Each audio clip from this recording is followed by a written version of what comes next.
Assalamualaikum warahmatullahi wabarakatuh. Belajar itu menyenangkan. Alhamdulillah kita sekarang sudah masuk materi ke-10 yang akan membahas tentang kata ganti atau domir.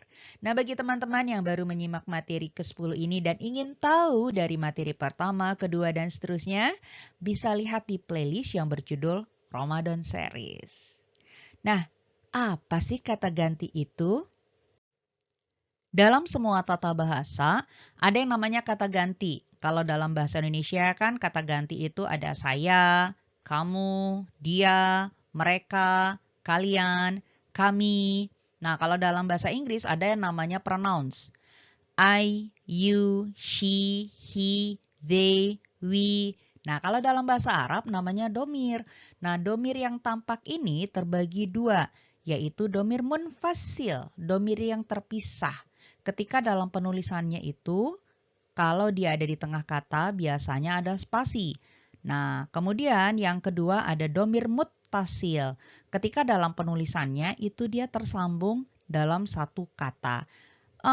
Seperti apa ya contohnya? Kita lihat nih. Nah, ini ada ayat, ada domir di sini, ada yang munfasil, ada muttasil, yaitu kata hum. Hum di innahum dan hum sendiri. Nah, yang manakah yang munfasil dan yang manakah yang muttasil? Coba kita lihat. Keren banget.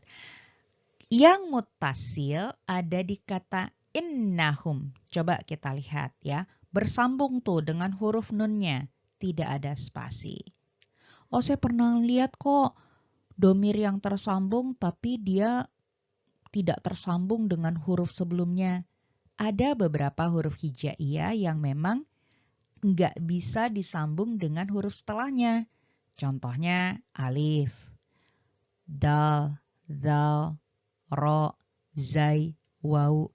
Nah, itu kan nggak bisa disambung ya dengan huruf setelahnya. Jadi kelihatannya terpisah, padahal tetap tersambung. Yang membedakan apa? Spasinya. Nah, untuk yang munfasil, domir yang berikutnya adalah hum. Kita lihat ya, antara yang berwarna merah tuh huruf mimnya ke yang warna biru, huruf h-nya itu ada spasi. Nah, jadi innahum, hum yang warna merah itu domir muttasil yang tersambung. Sedangkan hum yang warna biru itu adalah domir munfasil. Nah, kali ini kita akan belajar domir munfasil.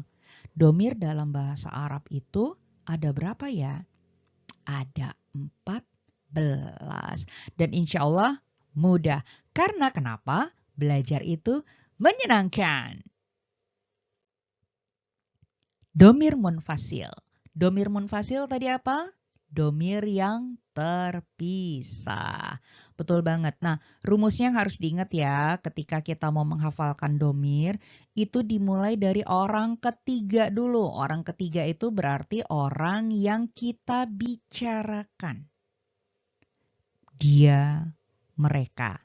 Ingat ya, orang ketiga dulu. Kemudian dilanjutkan orang kedua. Orang kedua itu adalah orang yang berkomunikasi sama kita.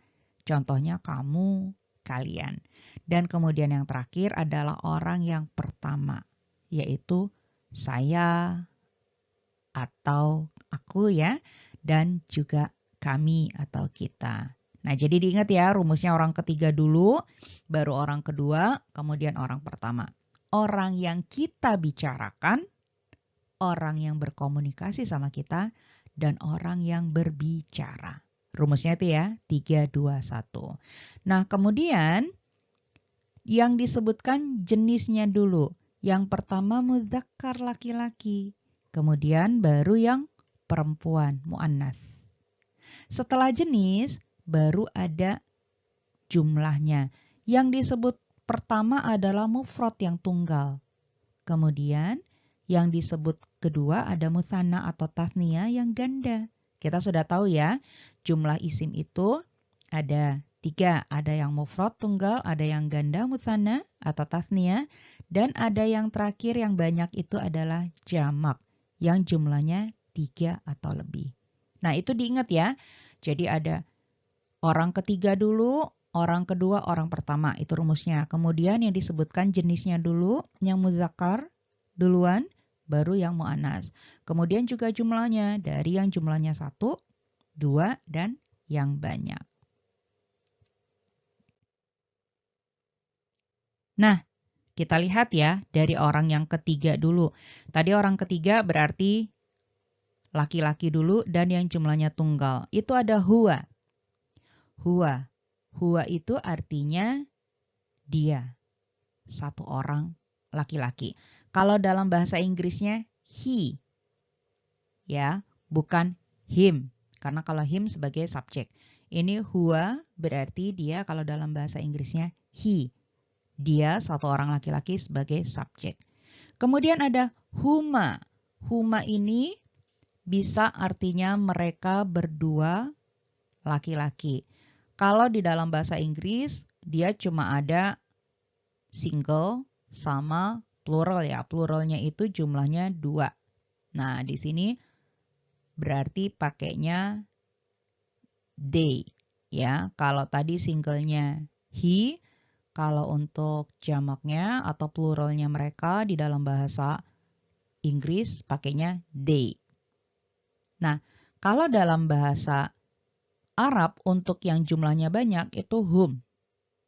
Artinya mereka banyak ya, banyak laki-laki itu bisa 3 orang, 4 orang, hum. Huma untuk berdua, huwa untuk sendiri. Kalau berpasangan bagaimana? Satu laki, satu perempuan, pakainya tetap huma. Kalau di dalam hum itu ada satu perempuan, pakainya hum. Kalau perempuannya itu banyak, ada satu laki-laki, pakainya hum. Ya, berbeda kalau perempuan semua. Nah, ini untuk yang laki-laki ya. Huwa huma hum. Ya, huwa huma hum. Wah, ini pakai hu semua enak ya. Huwa huma hum. Semoga bisa dihafal ya. Tadi ingat domir ada 14 dikurangin 3 berarti sisanya 11. Insya Allah mudah. Nah, kemudian kalau tadi 3 yang laki-laki, sekarang 3 yang perempuan. Ya, dimulai dari yang tunggal dulu. Hia. Hia itu untuk dia satu orang perempuan. Itu seperti kalau dalam bahasa Inggris she. Kemudian untuk berduanya sama huma. Ya, mereka berdua perempuan. Kemudian untuk yang jamaknya perempuan hunna. Kalau bisa kita simpulkan kalau untuk orang ketiga semua depannya ha. Atau depannya hu. Kecuali untuk yang perempuan hi. Ya. Terus untuk yang berdua ini baik yang 2 perempuan, 2 laki-laki atau berpasangan sama-sama huma. Ya. Ingat ada alif di belakangnya huma. Ya. Nah kemudian untuk yang perempuan only kalau banyak itu hunna. Jadi kalau laki-laki saja atau bercampur itu hum, tapi kalau only perempuan hunna. Ya. Hiya huma hunna gitu ya. Kalau tadi laki-lakinya huwa huma hum. Untuk perempuannya hiya huma hunna. Mudah ya? Udah 6 loh dari 14.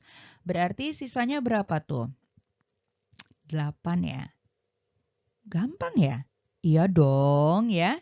Karena belajar itu menyenangkan. Nah, kalau tadi kita sudah membahas orang ketiga, orang yang kita bicarakan, sekarang kita membahas orang kedua, yaitu orang yang berbicara atau berkomunikasi sama kita. Baik berbicara langsung sama kita, tatap muka, call, chat ya, atau seperti ini, berbicara langsung ya. Jadi tidak ada perantara dari orang lain ya atau dari pihak lain. Nah, untuk yang pertama ada anta untuk laki-laki, berarti kamu ya, kamu untuk laki-laki. Untuk yang berduanya kalian antuma. Kalian berdua. Nah, antuma ini sama seperti huma tadi bisa digunakan untuk laki-laki berdua atau perempuan berdua atau berpasangan ya. Ingat ada alif di belakangnya ya. Dan kemudian ada antum. Antum ini kalian banyak laki-laki. Sama seperti hum tadi, kalau laki-lakinya banyak atau ada satu aja perempuan, itu tetap antum. Atau banyak perempuan tapi ada satu laki-laki, jadinya antum. Ya, jadi ketika bercampur atau hanya laki-laki saja itu antum. Terkadang sendiri juga suka dibilang antum sih, gitu, bukan anta. Itu bisa ya, itu untuk lebih sopannya ya. Jadi kita mengatakan bukan anta tapi antum. Tapi untuk pengertiannya, kalau anta itu untuk satu orang laki-laki, kalau antum bisa banyak laki-laki atau sekelompok orang, atau untuk lebih sopannya juga bisa untuk kamu sendiri. Tetapi kalau untuk maknanya tetap kalian banyak laki-laki atau bercampur. Nah, untuk yang perempuan, kalau tadi yang laki-laki anta, kalau yang perempuan anti. Ya, anti itu untuk kamu perempuan. Nah, untuk yang berduanya sama, antuma. Antuma itu kalian berdua. Baik bercampur, ya, laki-laki dan perempuan berpasangan, atau laki-laki saja atau perempuan saja, tapi yang penting jumlahnya 2, ganda. Nah, untuk yang perempuan semua itu adalah antunna. Ya, itu perempuan semua. Ada anak kecil laki-laki, jadinya antum. Ya, bukan antunna. Ya. Wah, tadi sudah 6 di orang ketiga. Udah 6 di orang kedua. Udah 12 dari 14. Tadi rasanya 14 banyak sekali ya. Ternyata tinggal 2 lagi. Nah, yang 2 lagi itu apa ya? Nah, yang 2 lagi itu adalah orang pertama. Orang pertama ini tentunya orang yang berbicara, yang lagi ngomong. Siapa itu? Ana. Ya, ana itu bisa saya atau aku. Bisa diperhatikan, ana itu ada alif, tetapi di alifnya itu ada buletan ya, berarti dia tidak panjang bacanya. Bukan ana, bukan seperti itu, tapi ana ya. Pendek aja. Kemudian untuk berdua atau jamak itu dijadikan satu ya, itu nahnu. Nahnu itu jumlahnya bisa 2 orang, 3 orang, 4 orang. Jadi gabungan antara yang ganda dan jamak nih nahnu. Artinya bisa kami atau kita.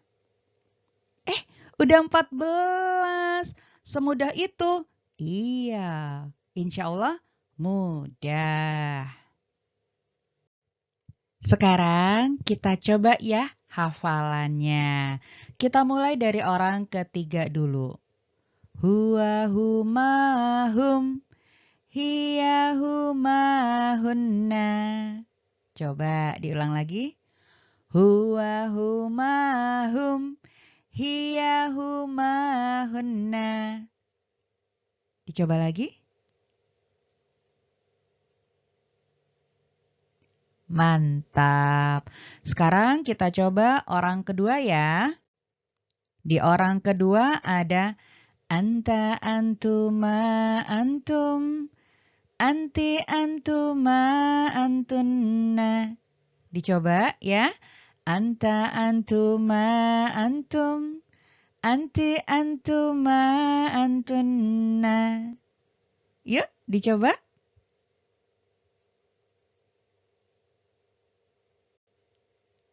Mantap. Keren ya. Sekarang kita coba untuk orang yang pertama. Ana nahnu. Ana nahnu. Dicoba. Wah, keren sekali. Ya alhamdulillahirabbil alamin. Sudah selesai ya kita belajar tentang domir munfasil, domir yang terpisah. Diingat-ingat ya, tadi ada huwa huma hum, hiya huma hunna, anta antuma antum, anti antuma antunna, ana nahnu. Diingat-ingat ya. Bisa diulang-ulang lagi nih ya videonya biar kita tetap semangat untuk belajar ya. Nah, untuk materi ke-11 besok kita akan belajar domir juga tapi domir yang tersambung yaitu domir muttasil. Tetap semangat untuk belajar karena belajar itu menyenangkan. Assalamualaikum warahmatullahi wabarakatuh.